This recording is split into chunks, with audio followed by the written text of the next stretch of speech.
తెలంగాణ అస్తిత్వం మీద నిరంతరం అటాక్ చేస్తున్నారు. కర్ణాటక బీజేపీ ఎంపీ తేజస్వి తెలంగాణ ఆంధ్ర విభజనను ఇండియా పాకిస్తాన్ విభజనతో పోలిస్తే ఒక్క తెలంగాణ బీజేపీ కాంగ్రెస్ ఎంపీ కూడా మాట్లాడలేదు. తెలంగాణ 8 మంది బీజేపీ ఎంపీలు 8 మంది కాంగ్రెస్ ఎంపీలు నిద్రపోతున్నారా లేదా ఆవేశం చచ్చిపోయిందా? మొన్న కూడా టీడీపీ ఎంపీ తెలంగాణ అస్తిత్వం మీద మాట్లాడారు. తెలంగాణ విభజనకు చంద్రబాబు అడ్డపడకపోతే 1200 మంది చనిపోయేవారే కాదు.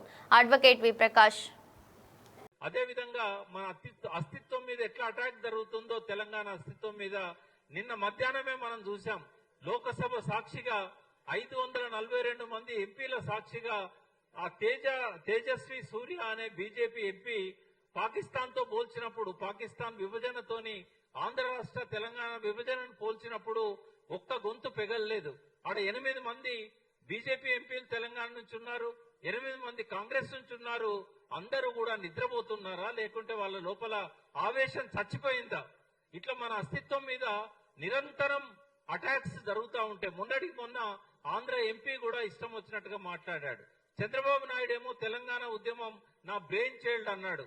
చంద్రబాబు నాయుడే అడ్డుపడకపోతే ఇంతమంది చనిపోయే వాళ్ళ 1200 మంది. ఈ పాపాలన్నిటికీ బాధ్యత వహించాల్సిన చంద్రబాబు నాయుడు తెలంగాణ నా బ్రెయిన్ చైల్డ్ అంటే కూడా తెలంగాణ సమాజంలో స్పందన లేదు.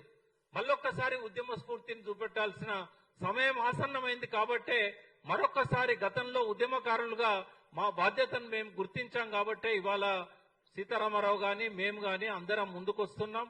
మీరు కూడా జర్నలిస్టులు తెలంగాణ ఉద్యమంలో గొప్ప పాత్ర నిర్వహించారు.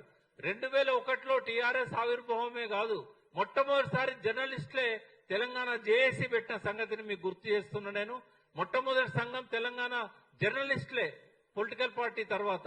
కాబట్టి ఈ ఉద్యమంలో కూడా మీరు మాలో భాగం కావాలి, మాకు మార్గదర్శకులు కావాలని కోరుతూ శ్రీధర్ దేశపాండే గారిని మాట్లాడమని కోరుతున్నాను.